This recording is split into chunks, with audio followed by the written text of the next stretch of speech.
What happens when an HOA president treats her neighbor's boat like it's her own and freezes when the Coast Guard shines a light in her face? Blue and red lights tore across the black surface of the bay, cutting through laughter and music in an instant. The thump of bass from a portable speaker died out as someone fumbled to silence it, and for a moment all that could be heard was the low roar of the Coast Guard's motor closing in. Cynthia Weller stood at the wheel of the boat, her hands trembling, her throat tight. She hadn't expected this. She hadn't prepared for this. And now, in front of a dozen tipsy friends, she was about to be exposed. "Kill the music," one of the men muttered sharply, grabbing at a beer can and tossing it overboard. Another guest whispered, "Are they coming straight for us?" The question didn't need an answer. Every pair of eyes on that deck was already glued to the approaching lights. "Good evening, folks," a Coast Guard officer's voice rang out, steady and commanding. "Cut the engine and prepare for inspection." Cynthia froze. She wasn't licensed to operate this boat. She wasn't even supposed to be on it. Her heart pounded as she fumbled with the controls, her movements clumsy and loud in the silence. The officer's beam of light swept across the deck, catching faces that suddenly looked less like party guests and more like accomplices. "What's the problem, officer?" Cynthia called out, her voice thinner than she intended. "Noise complaints," the officer replied flatly. "And a vessel operating without proper lights. Ma'am, this your boat?" That single question hung in the night air like a guillotine. Cynthia felt her knees weaken. She opened her mouth, but no words came out. Around her, the laughter and arrogance of the evening evaporated, replaced by a suffocating stillness. Someone coughed. A guest muttered, "Say something." But Cynthia's lips wouldn't form the lie she had rehearsed in her head. The officer's flashlight stopped squarely on her, waiting. The Coast Guard boat pulled closer, its presence looming. "Ma'am, I'll ask again.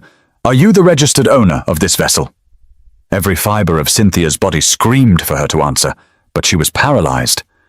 The friends who had cheered her on an hour earlier now looked down, silent, as if refusing to be connected to whatever trouble was about to land. The boat rocked slightly in the water, and with it, Cynthia's sense of control slipped away completely. This wasn't how it was supposed to go. She had imagined laughter carrying over the waves, a sense of authority, of belonging, of being admired. Instead, here she was, cornered under harsh lights, her authority melting into humiliation. "Ma'am, we need proof of registration," the officer said again, his tone sharpening. "If you're not the owner, you'll need to explain why you're operating this vessel." Cynthia swallowed hard. She could feel her throat drying up, her palms slick with sweat. She thought of Darnell Cooper, his name printed on the documents, his careful way of polishing this boat every Saturday morning, his pride in owning something so sleek. He was in Atlanta, far from here, probably laughing with family over dinner. And she was on his boat, surrounded by incriminating stares, about to be dragged into a mess of her own making. Her mind scrambled for a way out. Maybe she could say she borrowed it with permission. Maybe she could bluff. But with the Coast Guard's light burning into her eyes, the weight of authority pressing down, Cynthia couldn't summon a single convincing word. The silence stretched. It wasn't just uncomfortable. It was dangerous. The officer finally broke it. "All right, ma'am.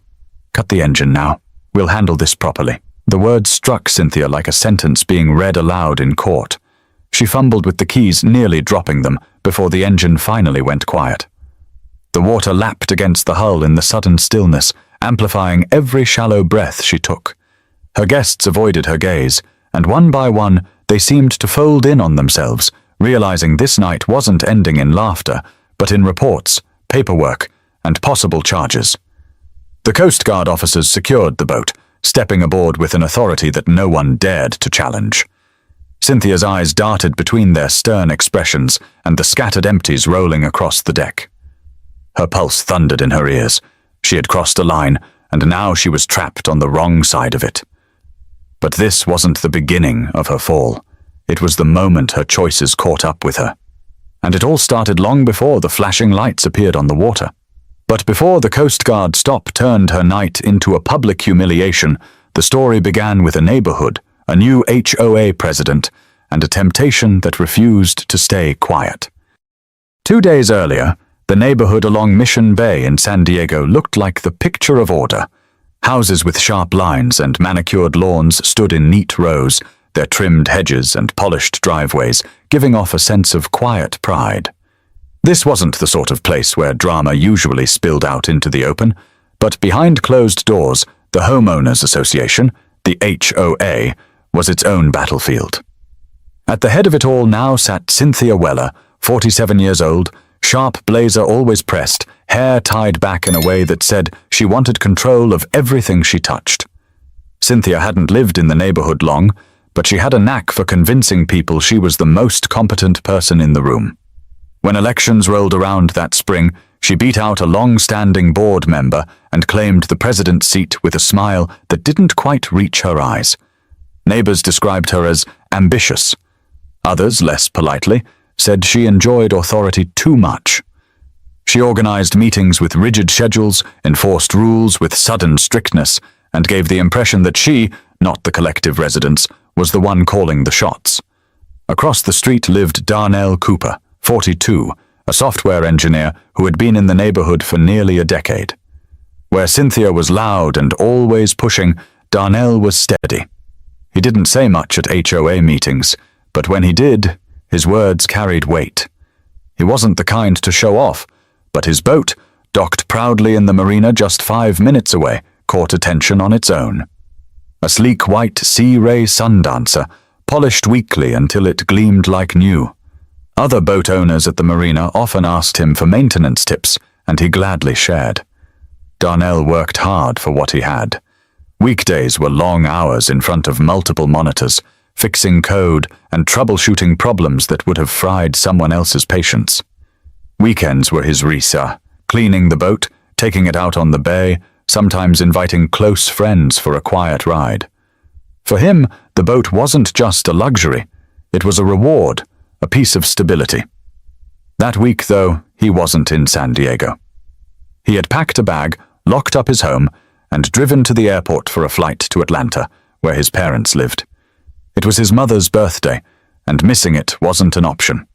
He left confident everything at home would stay safe, the way it always had. And then there was Cynthia. The HOA president had noticed Darnell's boat plenty of times before. From her own yard, she could see him hitching up gear, checking the engine, wiping down surfaces until they shone. She never said it out loud, but her envy was obvious. At gatherings, her comments carried a sharp edge. "That's quite the toy you've got there, Darnell," she once remarked, her tone halfway between admiration and criticism. When she learned, through neighborhood gossip, that Darnell would be gone for the weekend, something in her clicked. She had responsibilities, yes, but the thought of responsibility melted into something else.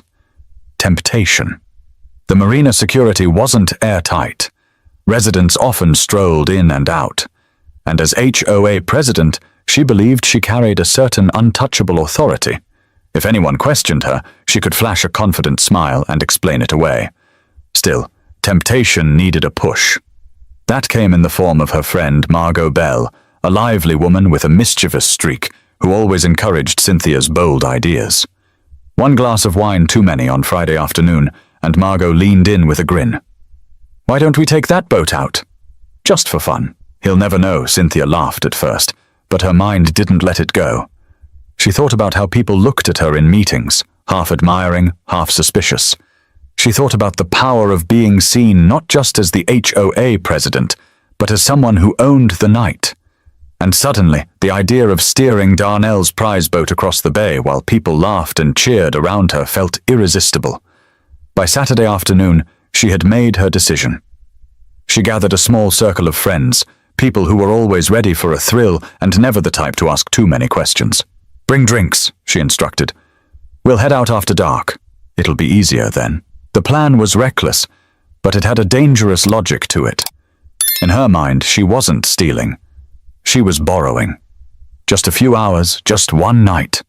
Darnell would never know, but temptation, once fed, never stays small. And what Cynthia saw as a harmless indulgence was about to turn into something far more humiliating than she could have imagined. But before Cynthia's bold plan played out on the open water, she first had to convince herself and her friends that sneaking onto that boat was nothing more than a little harmless fun. By the time Saturday evening rolled around, the marina at Mission Bay was alive in its own quiet way. Families returning from day trips cleaned coolers on the docks, children carried half-deflated rafts to the parking lot, and boat owners tied down their vessels for the night. The air smelled of salt, sunscreen, and barbecue smoke drifting over from the nearby park. For most, it was just another summer weekend. For Cynthia Weller, though, it was the night she had decided to blur the line between envy and entitlement. She had spent the afternoon pacing her living room, convincing herself this wasn't as outrageous as it sounded. "It's just a boat ride," she muttered more than once, sipping nervously from a glass of Chardonnay. The title of HOA president sat heavy on her shoulders, but not in the way one might expect. Instead of responsibility, she felt emboldened, almost protected. Who would dare accuse her of wrongdoing? She was the one neighbors answered to about lawn violations and parking disputes. She had authority. Or at least, she thought she did. Margot Bell, perched on the couch with her sandals kicked off, gave her the last push she needed. "You've been talking about it all day," Margot teased, swirling ice in her glass. "Either you're going to do it, or you're going to sit here regretting it while someone else is having all the fun." Cynthia smirked, though her nerves made the expression twitch at the edges. "We'll keep it small," she said finally. "Just a handful of us. One ride, a little music, nothing wild." "Nothing wild?" Margot laughed. "On that boat? Come on, Cynthia. You don't borrow a luxury car and keep it parked in the driveway. You take it out and let people see you in it." That line sank in deep. It wasn't just about the ride. It was about being seen. For Cynthia, admiration had always been so a quiet hunger. When she walked through the neighborhood, she noticed glances. She lived for them. Tonight, she wanted more than polite smiles. She wanted attention, envy, whispers about how she must be living larger than anyone realized. By sunset, the group had formed. Along with Margot came her younger cousin, a wiry 20-something named Troy with more bravado than sense, and two others from Cynthia's social circle, Janet and Roland, both known for enjoying nights that pushed boundaries. They gathered in Cynthia's driveway, voices hushed but giddy, as if they were planning something half illegal, half thrilling. As they walked toward the marina, Cynthia rehearsed the lines she might use if someone questioned them. "Darnell let me take it out while he's gone. I'm just keeping it safe." But no matter how many times she practiced, the excuses sounded flimsy, stitched together with thin thread. Still, the gate at the marina clicked open under her keycard, access provided by her HOA role, not her own membership, and that sound erased hesitation. They walked down the dock, the wood planks creaking under their steps, until the Sea Ray Sundancer came into view. The boat shimmered faintly in the dim lights along the pier, spotless as always. Darnell's pride radiated from every polished surface. Cynthia paused, staring at it, and for a fleeting moment, guilt flared. She could picture him bent over this very deck, wiping it down with care. "You freezing up?" Troy asked, smirking. "No," Cynthia snapped, "just taking it in." "You don't rush into moments like this," Janet whistled low.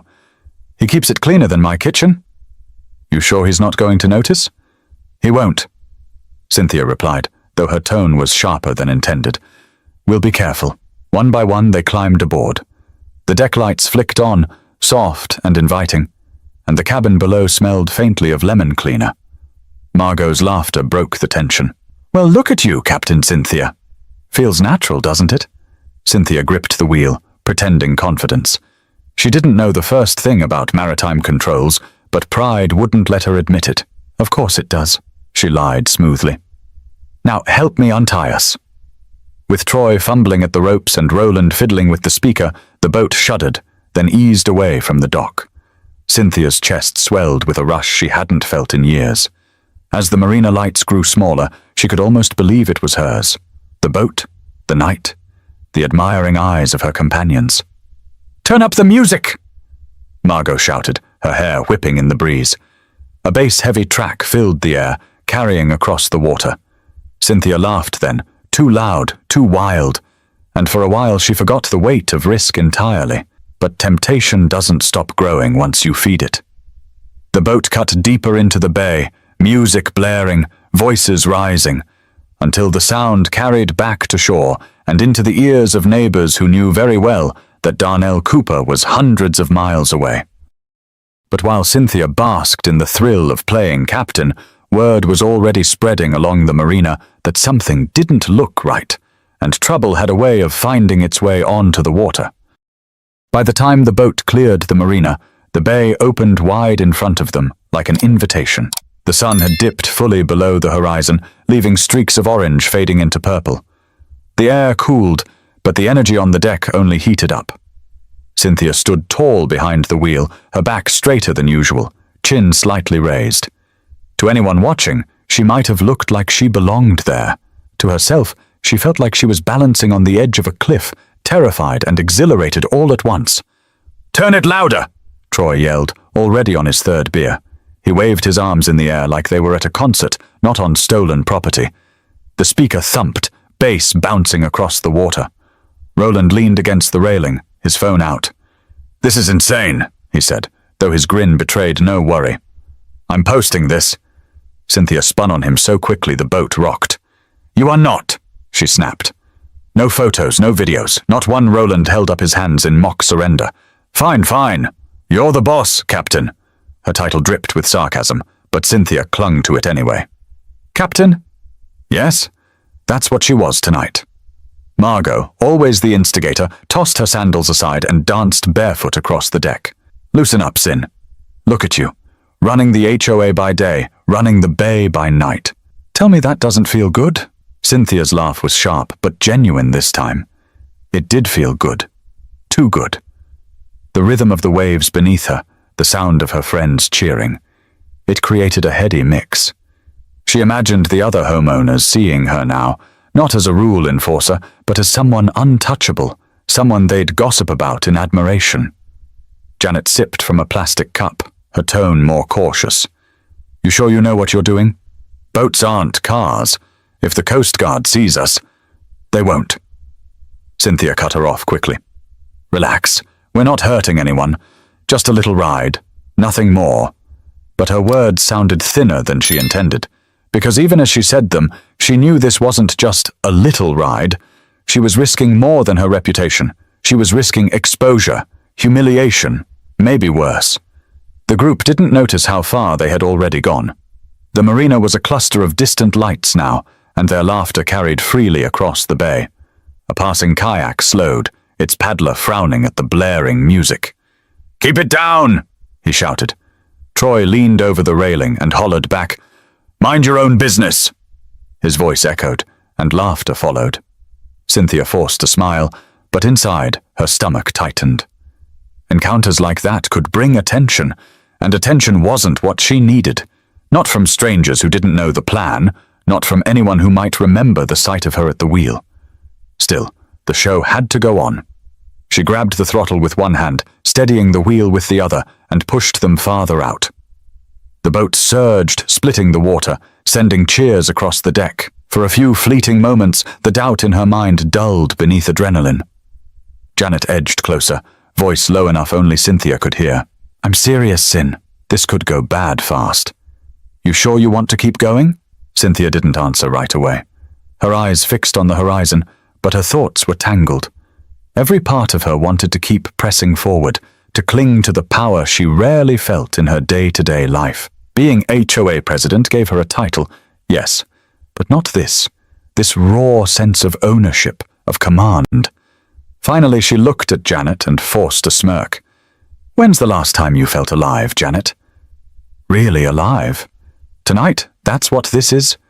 Janet studied her for a long moment, then stepped back, muttering, "Don't say I didn't warn you." The music pulsed again, glasses clinked, and laughter filled the deck. To anyone watching from the shore, it looked like a party in full swing. To Cynthia, it was validation. For once, she wasn't the woman neighbors whispered about behind closed doors. She was the one at the center of it all. But the water has a way of carrying noise. And while Cynthia reveled in the image she had built, the sound of their celebration drifted toward the coastline. Windows slid open in waterfront condos, annoyed residents peering out. Phone calls were made. Complaints were logged. The wrong kind of attention was already moving in their direction. Back on the boat, Cynthia took another drink and smiled as if the night was hers to command. She didn't know that somewhere on shore, a Coast Guard crew was already preparing to check out a disturbance on the bay. But as the party carried on with reckless joy, the waves were already carrying whispers of trouble straight toward them. The Sundancer cut across the bay with a steady hum, its wake spreading in long white streaks behind it. From a distance, the vessel looked like any other weekend cruiser, but the sound pouring from its speakers told a different story. Music throbbed over the waves, laughter spilled into the night, and every so often, Troy's voice rose above the rest, loud and careless. Cynthia gripped the wheel tighter than she needed to. Her friends might have seen her grin, but inside, her nerves flickered. The throttle was slippery under her palm, and every jerk of the boat reminded her that she wasn't in control. Not fully. But admitting that wasn't an option. She had built this night up too far to back down. Roland leaned near the bow, holding his cup high like a toast to the city skyline glittering in the distance. "This is living, Sin! Forget HOA meetings, you're the queen of the bay!" That word, queen, hit her like champagne bubbles rising too fast. She wanted to believe it. She needed to believe it. For once, people weren't rolling their eyes at her strict memos or whispering about her power trips. They were looking at her with admiration, even awe. "Damn right," Troy said, swaggering across the deck with his shirt half undone. "Captain Cynthia." Running things like a boss. Captain Cynthia. She let the title roll through her mind, sweeter than the wine in her cup. But Janet wasn't laughing.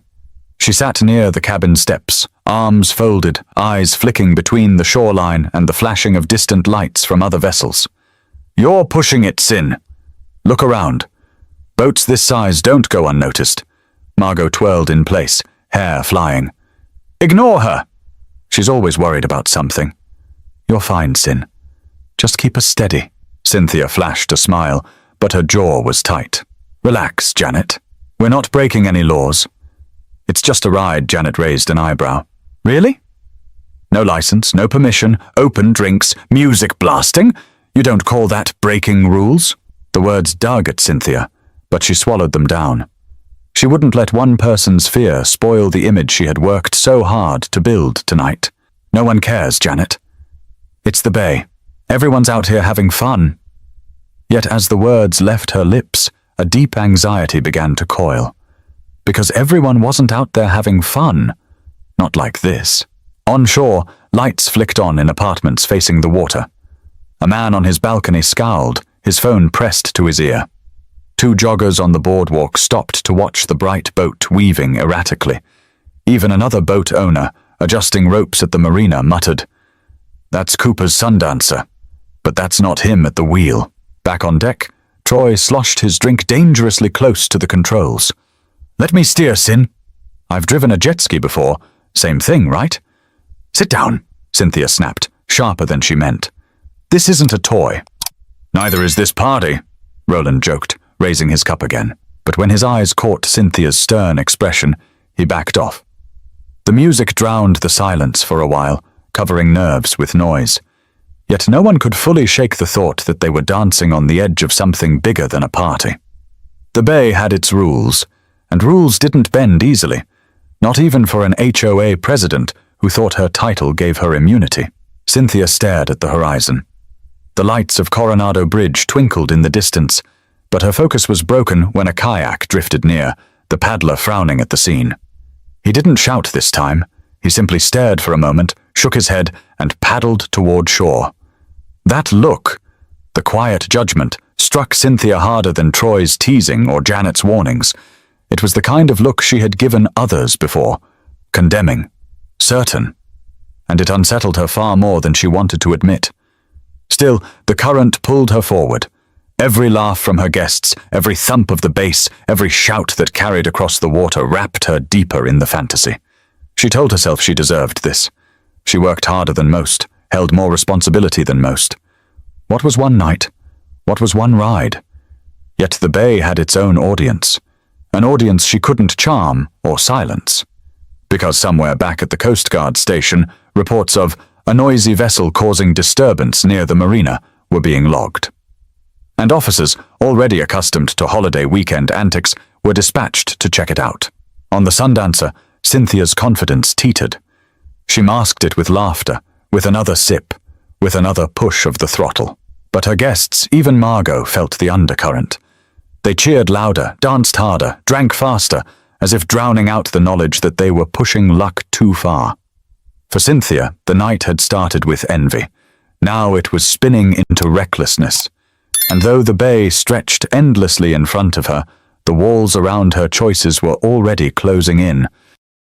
But before the reality of consequences caught her full in the face, the flashing lights of authority were already slicing across the water, drawing closer with every second. The party ended the second the lights appeared. Blue strobes cut across the water, washing over the deck, splintering through the music like glass. At first, some of the guests thought it was another boat pulling alongside for fun, but then the megaphone crackled. "This is the United States Coast Guard! Cut your engine! Prepare for inspection!" Cynthia's stomach dropped. Her hands went cold on the wheel. The speaker thumped once more before Roland fumbled to silence it, leaving only the sound of water smacking the hull. Everyone's laughter died instantly. "Are they serious?" Troy whispered, half grinning like it was still a game. Janet shot him a look. "Do they sound like they're joking?" Margot grabbed Cynthia's arm, nails digging in. "Just act natural. Say it's yours." The Coast Guard boat drew up alongside them, the officer's beam sweeping across faces, pausing on the empty bottles scattered near the stern. The silence on the Sundancer was heavy enough to choke. "Ma'am," the lead officer called, "cut your engine!" Cynthia fumbled at the controls. Her movements were jerky, unpracticed. When the engine finally sputtered quiet, the boat seemed to shrink beneath her feet. The officer's voice came again, firmer. "Are you the registered owner of this vessel?" Her throat locked. She tried to speak, but nothing came out. Margot whispered urgently, "Say yes. Just say yes." But lying under that harsh spotlight felt impossible. Her mouth opened, then closed again. "Ma'am," the officer repeated. "Your name and proof of registration." I don't have it on me," Cynthia stammered. The words felt weak, small. The officer narrowed his eyes. "So you're not the owner?" Cynthia swallowed, her hands trembling on the wheel. I'm looking after it for a neighbor," she muttered, barely audible. The silence that followed was brutal. Even her friends shifted uncomfortably, the weight of her answer settling over them like an anchor. "Looking after it?" The officer's tone turned sharp. "Operating someone else's vessel without their authorization is a serious offense, especially when alcohol is involved." Roland tried to lighten the moment with a nervous laugh. "We were just, taking it around the bay. No harm done, right?" The officer cut him off cold. "Sir, this isn't a joke. Everyone stay seated." Cynthia's chest heaved. She glanced at Janet, who shook her head slowly, her eyes saying what words didn't. "This is exactly what I warned you about." Another officer climbed aboard, boots heavy against the deck. He scanned the group, then fixed his gaze on Cynthia. "Ma'am, I need your ID, now." Her hands shook so badly she almost dropped her purse as she dug for her wallet. When she handed it over, her fingers brushed his glove, clammy with fear. "Cynthia Weller," the officer read aloud, jotting it down. "And you're the HOA president out here?" Her face burned. Even in the dark, humiliation scorched her cheeks. It wasn't just about the boat anymore. It was about being recognized, about her neighbors eventually hearing this story and watching her carefully built image collapse. Margot tried to interject. "Look, officer, it's not like she stole it. The guy's her neighbor. She was just borrowing—" The officer turned on her. "Ma'am, be quiet. Borrowing without permission is theft on the water. Do you understand that?" Silence followed. None of them dared to argue again. The inspection continued with cold precision. Officers checked compartments, scanned the deck, noted the alcohol, the lack of lights, the erratic operation. Every detail piled higher against Cynthia. Finally, the lead officer leaned closer, his tone cutting. "This vessel will be secured and returned to its rightful owner. You'll be contacted regarding charges.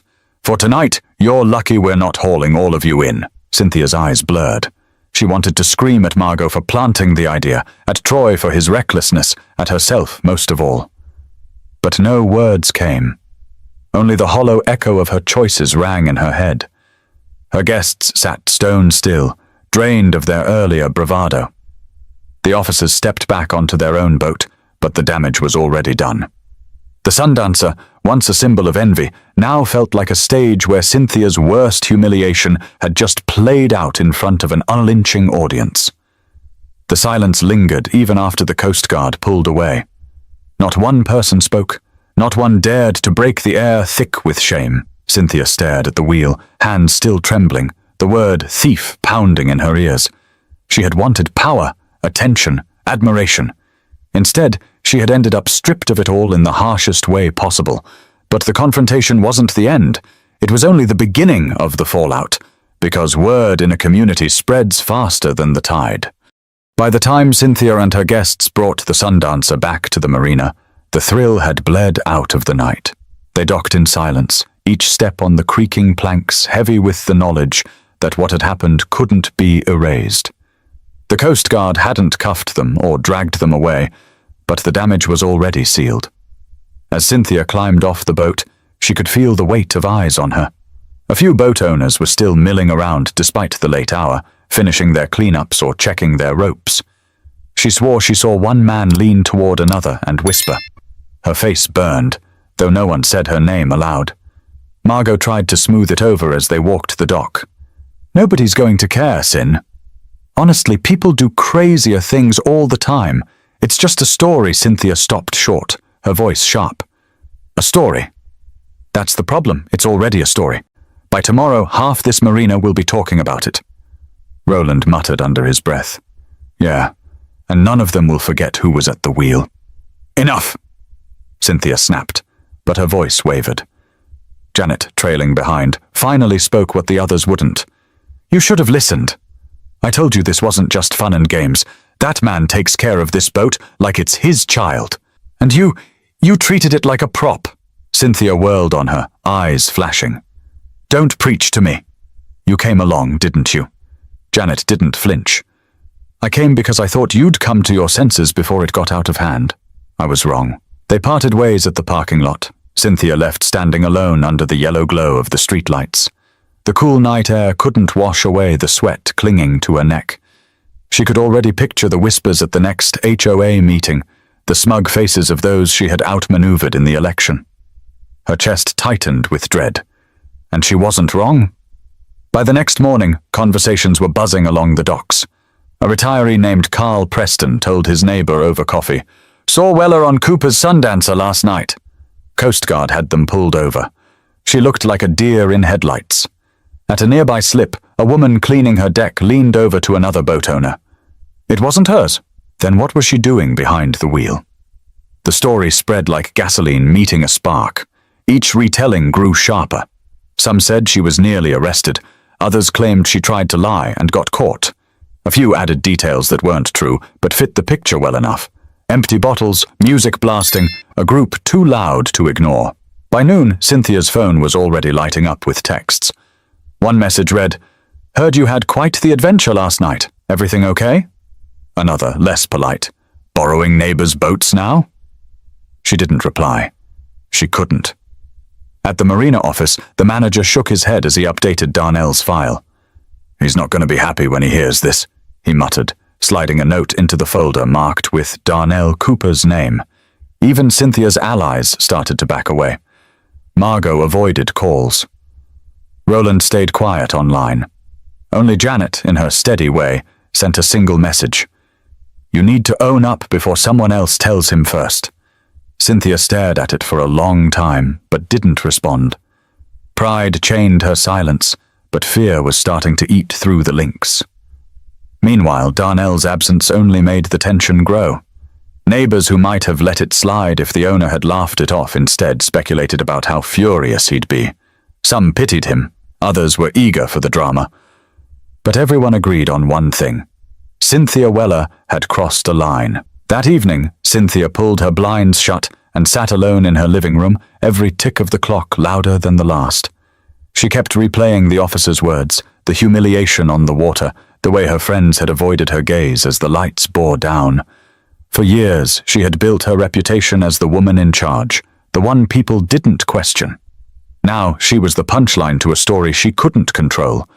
But the real storm hadn't hit yet, because Darnell Cooper was on his way home, and the moment he learned the truth, silence would no longer protect her. When Darnell Cooper's flight touched down in San Diego late Sunday afternoon, he was still smiling from the weekend. His mother's birthday had been a success. Family gathered from 3 states, old photos pulled from boxes, laughter echoing through the house. It was the kind of trip that left him grateful and grounded. By the time he wheeled his suitcase out of the airport, he was already planning a quiet evening. Unpack, grab takeout, and maybe head to the marina the next morning to check on the Sundancer.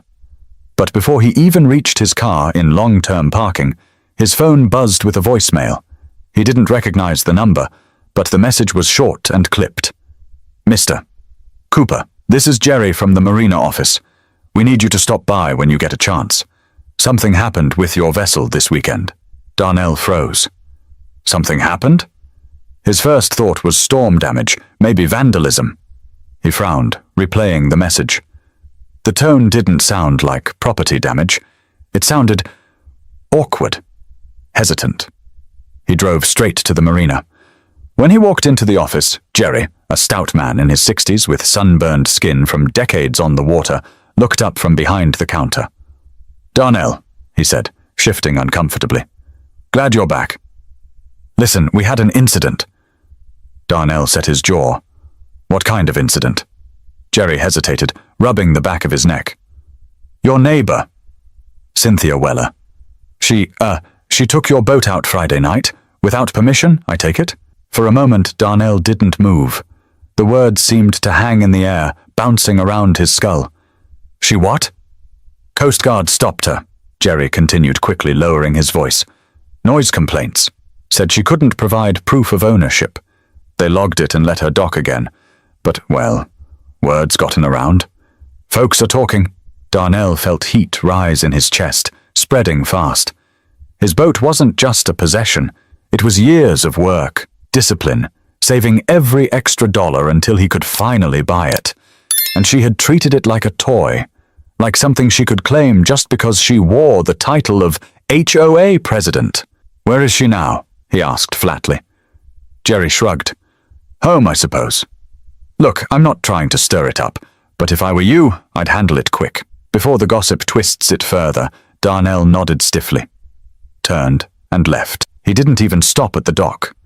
He couldn't bring himself to see the Sundancer yet, not while the image of someone else's hands on the wheel burned in his mind.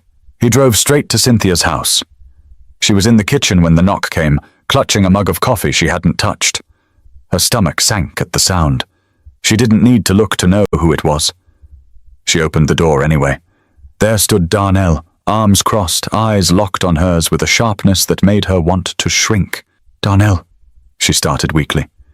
You're back early. Don't. His voice was low, firm. Tell me why I had to hear from Jerry at the marina that the Coast Guard pulled my boat over Friday night. With you at the wheel. Her face flushed.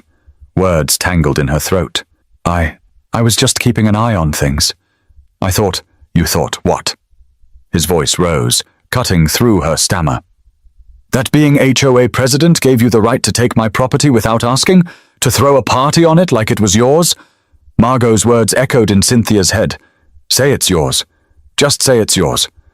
But there was no lie strong enough to hold under his stare. I didn't mean for it to go that far, she murmured. It was supposed to be harmless. Harmless? Darnell stepped closer, his anger controlled but sharp. The Coast Guard logged it. They documented you operating without a license. They saw the alcohol. That doesn't just go away. You humiliated yourself, and you dragged my name into it. Cynthia's hand tightened on the doorframe. I made a mistake. No, he said coldly. You made a choice. And you don't get to shrug it off because you're embarrassed now. Her eyes flicked down, but he didn't let her retreat. You know what the worst part is, he said after a pause, his tone heavier now. I trusted this neighborhood. I never worried when I left. And you, of all people, are the one who broke that. Tears pricked at her eyes, but she blinked them back. I'll fix it, she whispered. I'll make it right. Darnell shook his head slowly. You can't fix this with words. You can't fix it with an apology. You've lost something bigger than that. You've lost respect. And in this neighborhood, once that's gone, it doesn't come back. He turned and walked down her driveway, leaving her frozen in the doorway, her coffee mug trembling in her hand. As he drove away, Darnell knew this wasn't just about a boat. It was about trust, about boundaries, about entitlement dressed up as authority. And for Cynthia, the real punishment wouldn't come from him. It would come from the community watching her fall. But the fallout wouldn't stay private. The HOA meetings and neighborhood whispers were about to turn Cynthia's mistake into a spectacle she couldn't control. By Monday evening, the neighborhood that Cynthia once ruled with memos and meetings had turned into a courtroom without walls. Every driveway, every front porch, every quiet chat at the marina carried her name, and not in the way she had once hoped. At the corner house, a couple who'd lived there 20 years sipped coffee and shook their heads. She thought she was untouchable, the husband said. Now she's the punchline. HOA president caught stealing a boat. Can you imagine? Across the street, two mothers watched their kids ride scooters and whispered about the scene at the bay. My sister's friend was on the dock, one said. Saw the Coast Guard pull them over. Said Cynthia just froze. Couldn't even answer when they asked if it was hers. By Tuesday morning, the story was everywhere. Repeated, reshaped, exaggerated. In some versions, Cynthia had been handcuffed. In others, the Coast Guard had to tow the boat back because she couldn't steer. The truth no longer mattered. What mattered was the humiliation stamped to her name. When the HOA board gathered midweek in the clubhouse, the air felt electric with anticipation. Usually, only a handful of residents showed up for the monthly meeting. This time, nearly 36 chairs were filled, people lining the walls, waiting.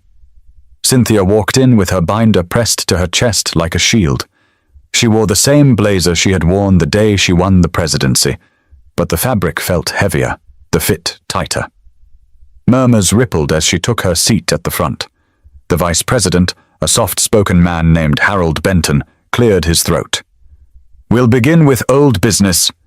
But someone from the back cut him off. Forget old business. We need to talk about this weekend. A chorus of agreement rose instantly. Cynthia straightened, forcing her voice steady. If we could keep order. No, a woman near the front snapped. You don't get to demand order after what you did. You embarrassed this community. You embarrassed all of us. A man stood, crossing his arms. My cousin works at the marina. Do you know how fast your little stunt spread? They're laughing at us. You were supposed to represent this neighborhood, and you turned it into gossip fodder. Cynthia tried to interject. I understand emotions are high, but— High? Another voice barked.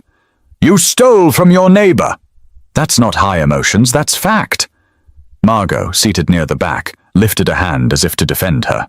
She didn't steal. Oh, be quiet, someone snapped at her. You were on the boat, too. You're just as guilty. The room buzzed louder, anger thickening the air. Cynthia's fingers tightened around her binder until her knuckles whitened. She had faced confrontations before, but never like this, never with the entire room united against her. Finally, Harold raised his voice, something he rarely did. Enough. We'll address this formally. Cynthia, the board has received requests for your resignation. Do you wish to respond? Silence fell. Every eye fixed on her. She felt her throat close, her chest tighten. Resignation. The word sliced through the last shred of authority she thought she held. She looked out at the faces. Neighbors she'd bossed around about trash bins, lawns, parking. Some had despised her strictness. Others had tolerated it. But none of them respected her now. I made a mistake, she said quietly, her voice trembling. I shouldn't have taken that boat. I let my judgment slip, and A voice cut her off. You didn't let judgment slip. You thought you were above us, that's the truth. Her words faltered. She knew they were right. She had thought her title made her immune. She had believed authority meant ownership, even over what wasn't hers. Harold leaned forward. Cynthia, will you resign? Her eyes dropped to the binder in her lap. She thought of the hours she'd spent pushing herself into this role, the power she had craved, the admiration she had tried to force.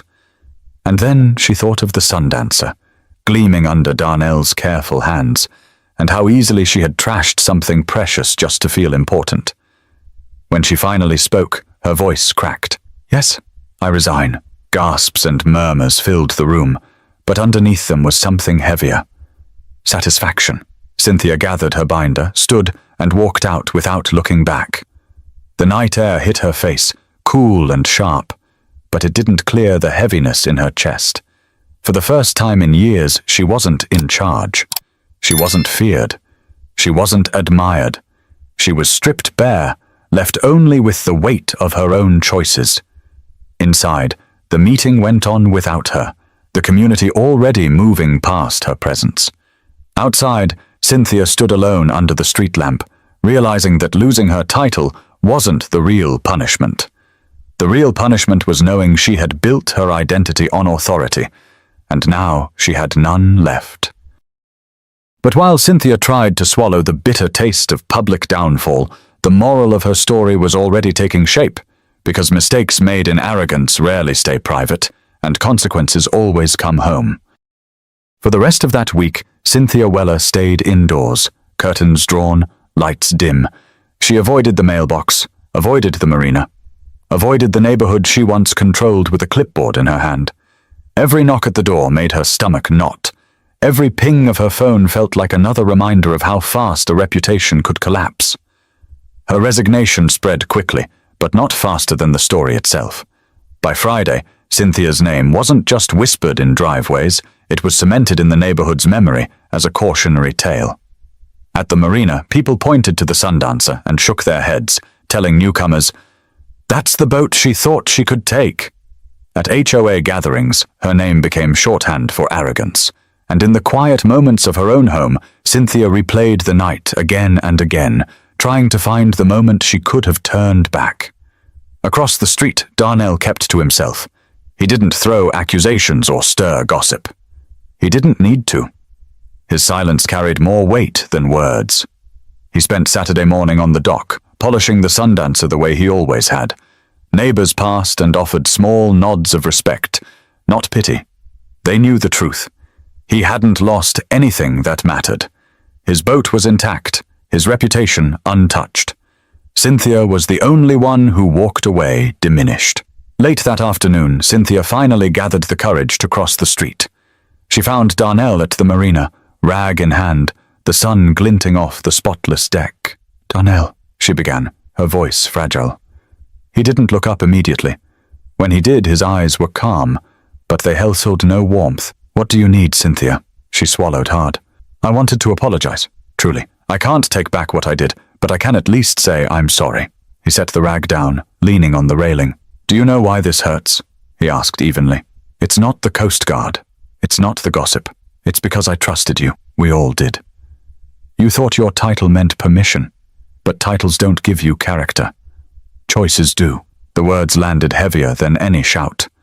Cynthia blinked back tears, but she didn't argue. She couldn't. He was right. "I don't hate you," Darnell continued.